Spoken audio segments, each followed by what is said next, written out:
Greetings and welcome to Shadowstar. I'm Captain Ri'shad, aka the Renegade. The ship on screen doesn't give you any hint to my mindset right now. I'll just simply say right now, don't expect positivity or happiness here, despite maybe some good points to make. This is a Starship Intelligence review for Star Trek Online, produced by Cryptic. Fuck you! Oh, sorry. Did I let that slip out? Oh. Yeah, I might be livid. Absolutely fanatically angry with Cryptic. Hell, in the stream they even acknowledged that we are flying the literal CGI model from the show. So I guess they just had to program the stats in and make sure it didn't break anything. Not that they would have made sure that it doesn't break anything. After all, Cryptic Studios won't actually put the team into the game in order to prevent it from having serious bugs that last for 7 or 8 years. This is the intelligence review of the Kirk class. This beauty from season 3 of Star Trek Discovery. Honestly, I don't know if this will be very quick or long. I'll summarize right now for you. There are people that think this is a great ship. There are people that think this is a shitty ship. I personally don't give a fudge waffle. It's a ship full of void space, which Saucer is already in separation mode from the main hull. It was jokingly referred to as a Constitution class. What? It's also referred to as an Armstrong class. STO calls it the Kirk class. I don't care about any of that. In fact, it didn't even really catch my eye in the show. You know what pees me off right now? Sorry guys, if you are looking forward to this ship and like the stats we're about to talk about, it's a promo ship. Yet again. Cryptic!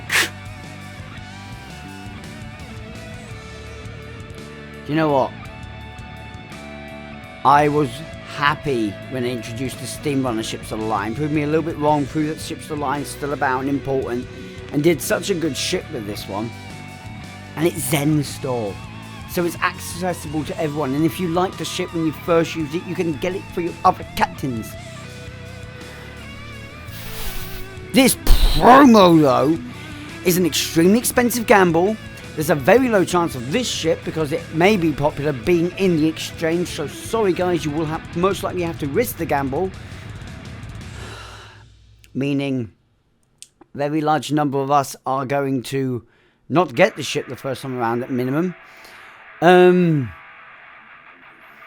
We are talking about £200 to £300 sterling, whatever that is in US dollars or other currencies, I don't know. But we're talking about a large gamble unless you're excessively lucky with a 0.4% drop rate, which Cryptic has not improved. Oh, and yeah, I know I'm getting close to the 5-minute mark, but one last thing before we get to its stats. Cryptic, I am really addressing you now. You can pretend like the bad comments and people's displeasure or disdain for your current actions doesn't exist in your streams by blatantly ignoring the negative comments, which you do in every 10 forward stream, mind you.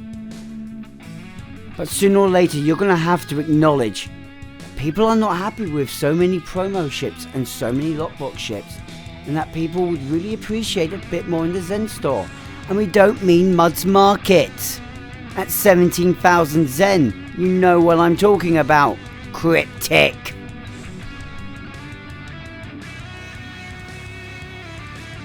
In case it isn't bleedingly obvious.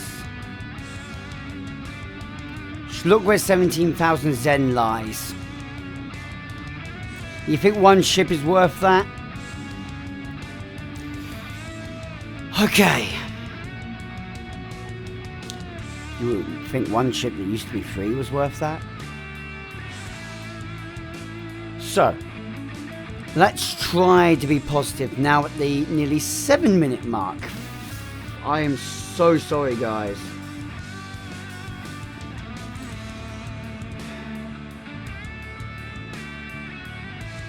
We have a tier 6 ship that is available to the Federation and her allies.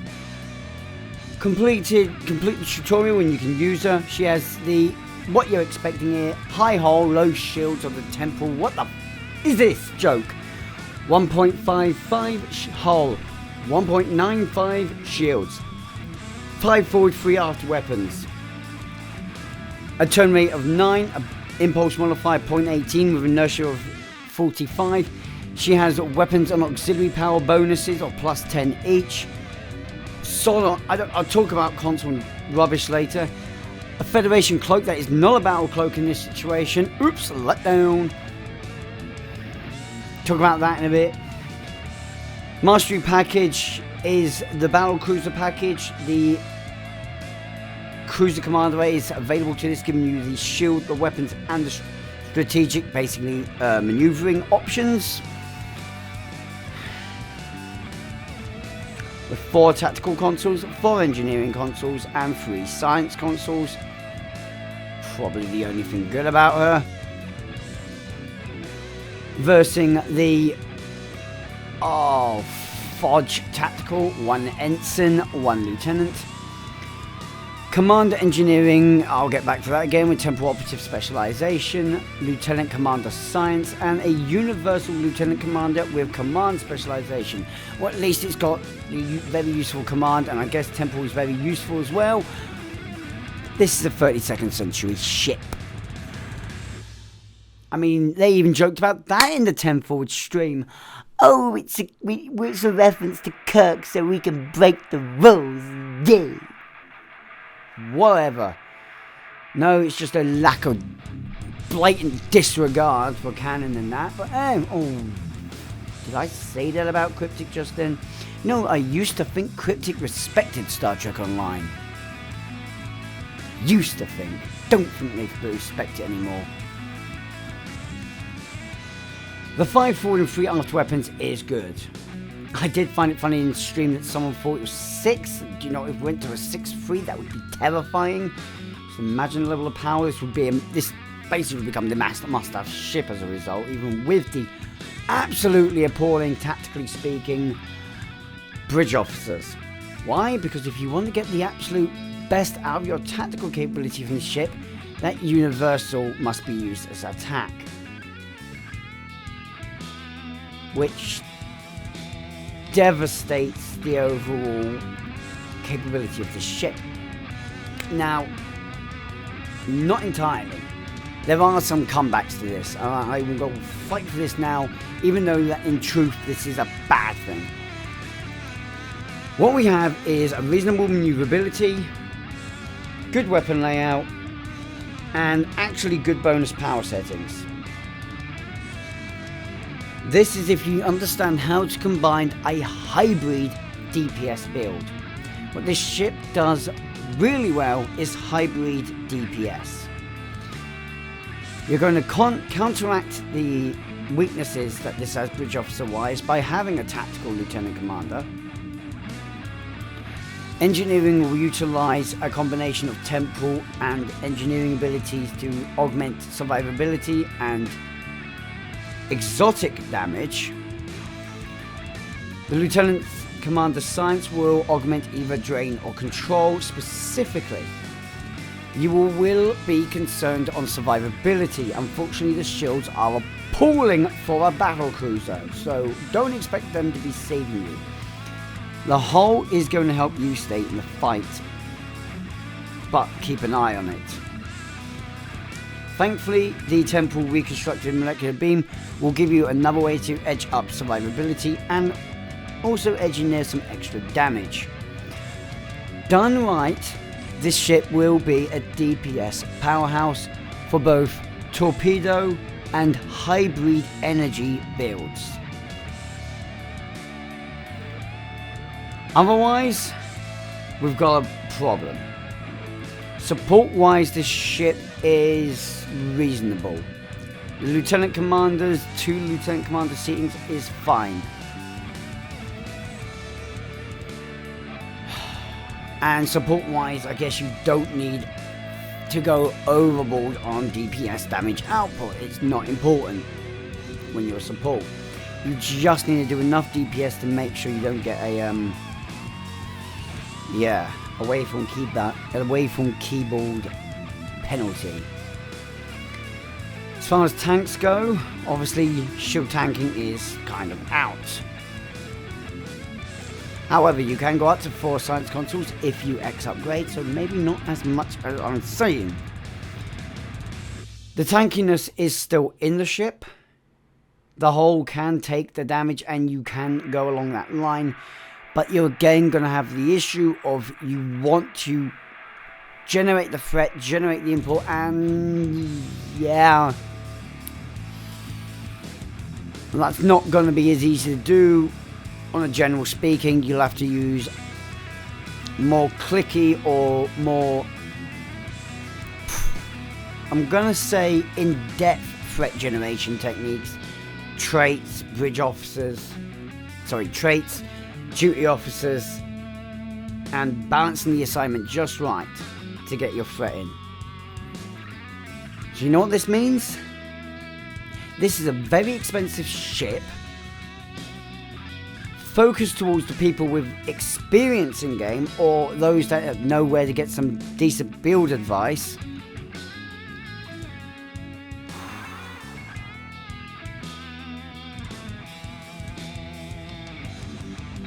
Does lead me to be intrigued to what I think both Oggy and Darkstar's Order are going to do with this ship. Both of them are very in-depth builders. Darkstar is the one I've got the most keenness on this one, just because I know what his general build like. His general front for builds are like, and I think he's probably going to get the energy side of this really amped.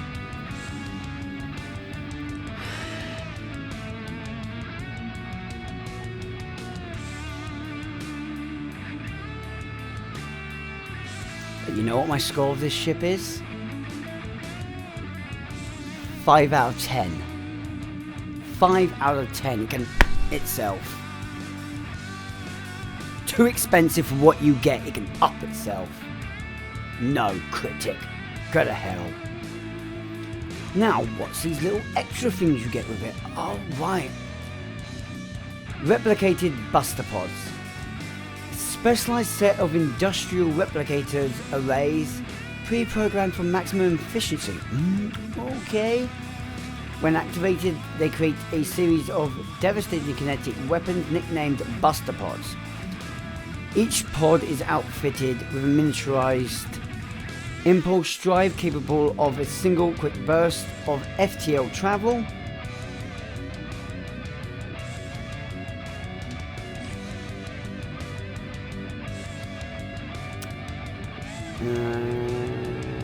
So they're actually outfitted with miniaturized more than just an impulse drive. You understand that, Cryptic, right? Did you just blatantly disregard a bit of Trek knowledge? That no matter how powerful this impulse drive is, without a warp field, it won't be able to go faster than light. So in other words, it's also outfitted with warp nacelles, a micro warp core to generate enough energy for that, and then maybe it can do warp 1. Okay. Onboard targeting suite provides the Buster Pod with a redundancy of self-guidance protocols, I should hope so, allowing each to choose an appropriate enemy target to aim at before activating. Are you telling me we can't tell them where to aim? It will jump forward to the designated target, dealing massive kinetic damage to each foe it impacts. Basically a ramming weapon then. Then violently expire once and then explode once reaching a maximum combat distance. Once more, dealing kinetic damage. So basically anything in its way, it will ram itself through, and once it's reached its distance, it explodes. Hopefully something is in range of it when it explodes to do the extra damage. I don't see this actually being as good as they say it is, but maybe it will be. This console has a massive bonus to damage resistance rating and shield capacity. Increases as shield capacity depletes. What? Oh no wonder it's on a ship with poor shields then. It's a tanking console. It's a tanking console with a little bit of extra damage. Space Straight. Risk is our best. Kirk reference. Activating Captain's ability. It's a Kirk reference. Stacking an amount of temporary hit points. Temporal, God, you can tell that's my brain. Temporary hit points per foe within 5 kilometers. Additionally, if threatening stance is active, it's a tanking ability. This will also generate a large amount of threat towards nearby foes, further encouraging them to attack your vessel. In addition to this, so this is a hull. No. Correct this. This is a hull tanking.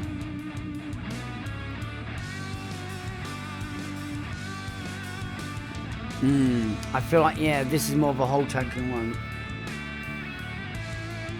Well, it might work for shields, considering it's temporary hit. No, it's directly on hull. Yeah, it's a hull tanking one. Encouraging them to attack you. In addition to this new starship.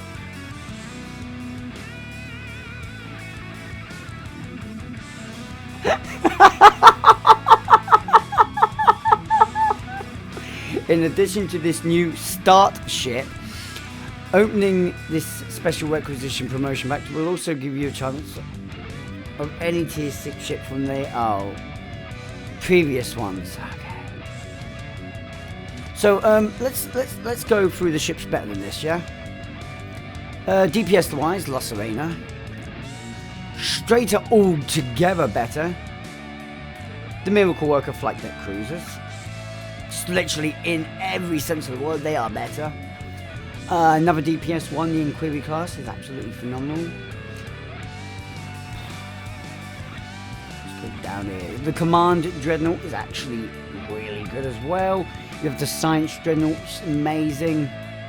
Hit further down, I'm trying to think of other ships. Smuggler's Heavy Escort is a great ship to use.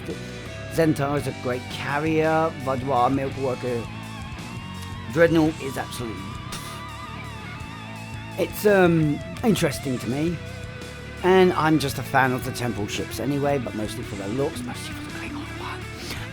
Yeah, what? My thoughts, in short, are very, very, very, very simple. And I'm sure I'm going to piss some people off with this one, but bite me. Pass. If I'm going to recommend this ship to anyone, I'm literally only going to recommend it to the people that like the look of the ship, can utilize this kind of build, or the kind of build that this ship will require well. So someone with experience in the game, someone who actually understands the, I would say, some of the more specialized builds.